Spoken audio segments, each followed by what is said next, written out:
Scott, I wanted to talk a little bit about sort of how you mentioned that you've been with the company for about 20 years. I wanted to touch on that a little bit before we wrap up the interview. But you mentioned uh,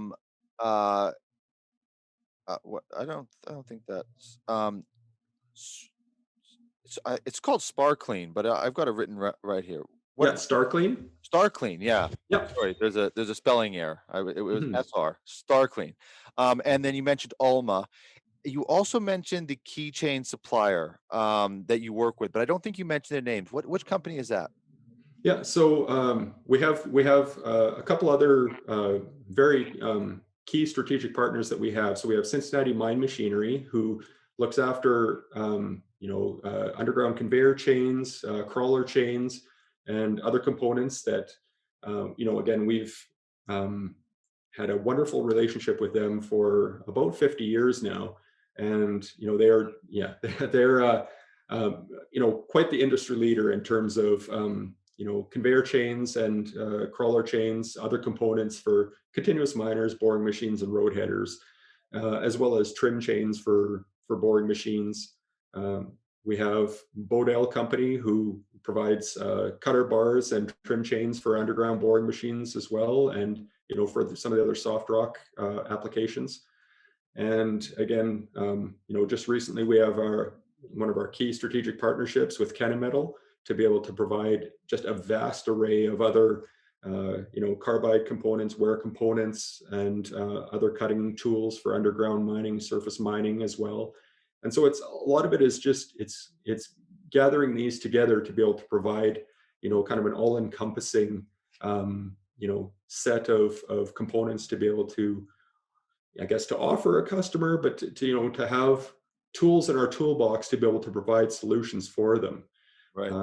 We have just recently as well Hard Rock Vertex, who is a very big player in underground roof support and in face drilling in hard rock, soft rock mining as well. We've had a very good relationship with them, helping to expand their market and bring them to a whole different soft rock market that in the past they've been very very prominent in the hard rock mining. So we've had a very good crossover relationship with them as well. So I think it's a perfect time to then transition into the leadership part of the company. So how did you mentioned were you the general manager at one point before you yes, so yeah, started out in my early days, with a mechanical engineering background, started out in technical service, and worked through that. After maybe a decade or so, ended up as a sales manager of the company, in a general manager after that, and then in 2018, had myself and a group of investors ended up purchasing the company, and we've been running it quite successfully since that point as well.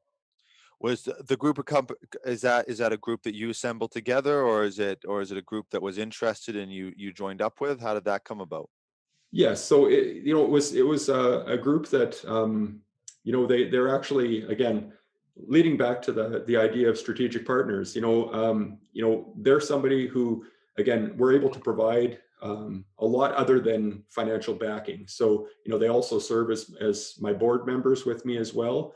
They each have very varied business and you know um, accounting backgrounds, things where we're able to really work on a lot of very strategic key decisions together to be able to look at efficiently growing, looking after our existing customers, but also just acting as a group of mentors as well, to be able to really stay as strong as we are and be able to grow and succeed year over year. So it's been a great transition.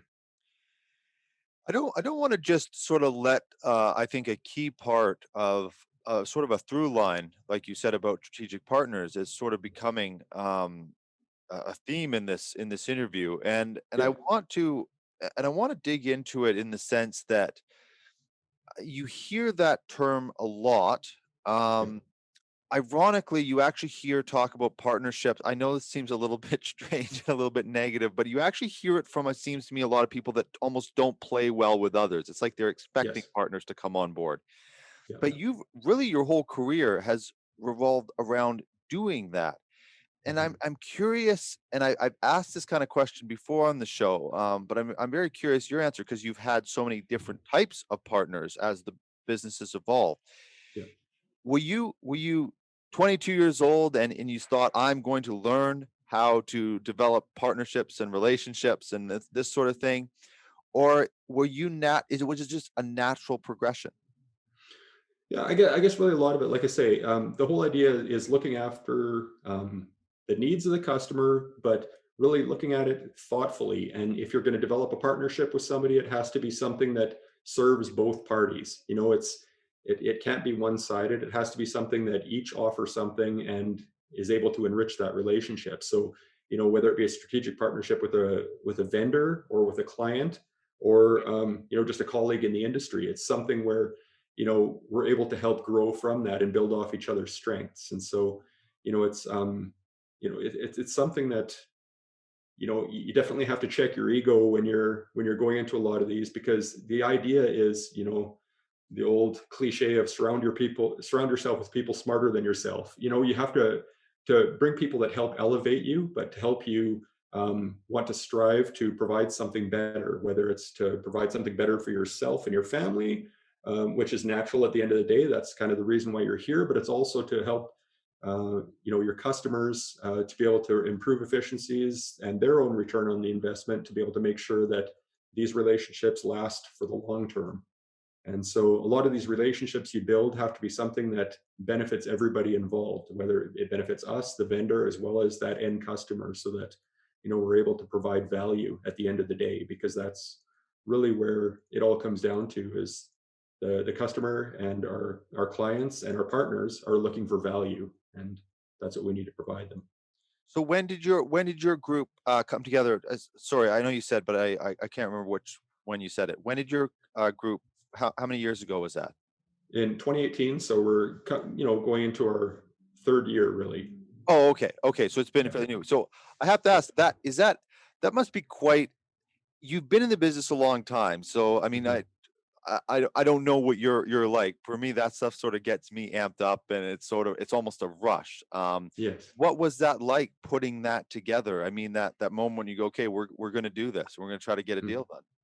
Oh, it's definitely nerve-wracking. It's a whole different scenario from acting in a general manager role. I mean, you're really at that point you are running the company, but at the same time, you get to go home at the end of the day, and Yeah. there's some of that stress stays at work. Where a lot of it now, it's a full-time endeavor, emotionally. And so, but it's good, again, finding people that you can surround yourself with that are, not only like-minded, but also bring a lot more to the table than you'd expect. So, again, it forces you to elevate yourself.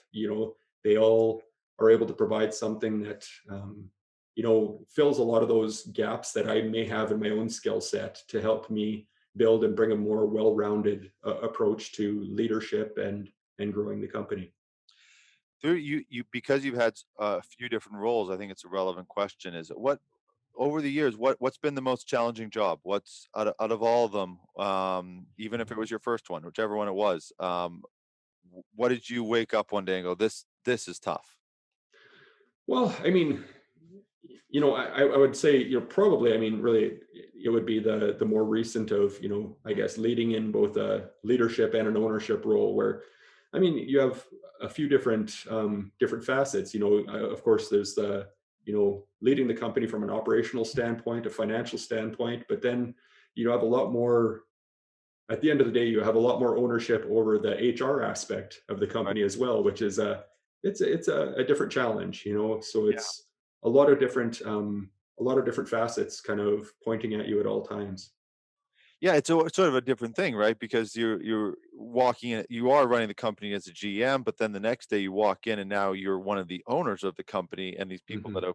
you've worked with and have worked for you, you're now you're not just their boss, but you're the you run it, you own it. Yeah. Um, so there must have been a transition time of that as well, right? Definitely, definitely. And it's definitely one of those things where, again, you have to be careful. You have to keep your ego in check and make sure that, I guess you're leading as much as you can, again, it's a cliche, but leading as a leader and not as a boss. It's going in and you're trying to lead by example, but also being thoughtful and making sure that you're, again, the same way you're providing value to your clients and your customers, you're also providing value to your employees, making sure that they're well looked after, that they have purpose, that they feel like they have a part in the corporation, in the sense that people have a voice, um, they have some input into their futures as well. So it's you try to make it a positive aspect for everybody involved, and hopefully at the end of the day, we have a smooth running operation where everybody is doing their part.